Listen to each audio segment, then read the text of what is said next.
Welcome to Sujata Diaries. This is Sujata Yalla. We are learning spoken English. Today's sentence is ఎవ్వరూ తీయకపోతే ఇక్కడ పెట్టిన వస్తువు ఎక్కడికి పోతుంది? మనం మార్నింగ్ రొటీన్ అనే ఒక సిరీస్ స్టార్ట్ చేసాం కదా, అందులో భాగంగానే ఇది కూడా తీసుకుంటున్నాం. చాలా హర్రీలో ఉన్నప్పుడు మనకేదో ఒక వస్తువు దొరకదు, ఏదో ఒక దాని గురించి మనం వెతకాల్సి వస్తుంది. ఇలాంటప్పుడు ఇట్లాంటి మాటలు వస్తాయి. ఎవరు తీయకపోతే ఇక్కడ పెట్టాను, ఎవరు తీశారు, నేను తీయలేదు అంటారు ఎవరు. అట్లాంటప్పుడు మనం అంటాం కదా, ఎవరు తీయకపోతే ఇక్కడ పెట్టింది ఎట్టుపోతుంది. దాన్ని ఇంగ్లీష్లో ఎలా చెప్పాలి చూడండి. If no one takes it, where does the thing I kept here go? If no one takes it, where does the thing I kept here go? Where does it go అని అనకూడదు. First where does it go the thing I kept here అలా అనడానికి గ్రామాటికల్గా తప్పు అవుతుంది, కానీ స్పోకెన్లో వాడుతూనే ఉంటారు దాన్ని కూడా. If no one takes it, where does it go the thing I kept here. Okay, అలా కూడా అనొచ్చు, కానీ గ్రామాటికల్గా అంత కరెక్ట్ కాదు. నెక్స్ట్ సెకండ్ వన్, ఎవరూ తీసుకోకపోతే ఇక్కడ పెట్టిన వస్తువు ఏమవుతుంది? ఇక్కడ ఎక్కడికి పోతుంది అన్నాం, ఇక్కడ ఏమవుతుంది అంటున్నాం. Okay,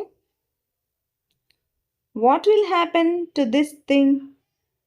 Otherwise, what will happen to the thing kept here if nobody takes it? What will happen to the thing kept here? ఇక్కడ పెట్టిన వస్తువుకు ఏమవుతుంది? if nobody takes it. Okay, అలా కూడా అనొచ్చు.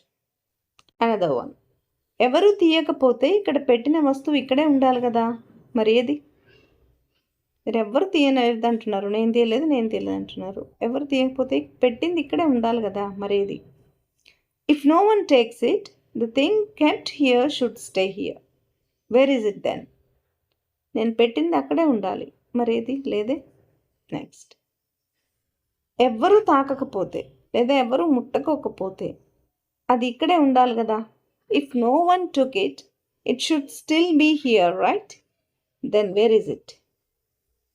ఓకే, అనదో, అయ్యో ఎవ్వరు తీసుకోకపోతే ఇది ఇక్కడే ఉండాలి కదా. విసుగు వచ్చినప్పుడు ఇక పీక్ స్టేజ్లో ఎవరు తీసుకోకపోతే ఇది ఇక్కడే ఉండాలి కదా. Come on, if nobody took it, it has to be here. ఇక్కడ it should still be here అన్నాం, ఇక్కడ it has to be here, ఇక్కడే ఉండాలి, లేదు. నెక్స్ట్ ద ఫైనల్ వన్, ఎవరూ ముట్టుకోకపోతే అది మాయమైపోదు కదా, మరేది? మరి ఎక్కడుంది? If no one touched it, it can't just disappear. So where is it then? ఎక్కడ పోయినట్టు అది? ఓకే, ఇది కొంచెం ప్రాక్టీస్ చేయాలి, మనం ప్రతిదీ చేయాలి, ఇది కొంచెం ఎక్కువ చేయాలి. ఓకే, హర్రీలో కూడా మీరు జనరల్గా ఇంగ్లీష్ మాట్లాడాలి అనుకుంటే మన ఛానల్లో చెప్పిన ఇలాంటి సెంటెన్సెస్ మీరు తప్పకుండా ప్రాక్టీస్ చేయాలి. ఏ ఛానల్లో కూడా ఇలాంటి సంభాషణ మీకు దొరకదు. Please do watch it and share it. I hope this video is informative and helpful. If you do think so, please do like, share and subscribe. Thank you for watching.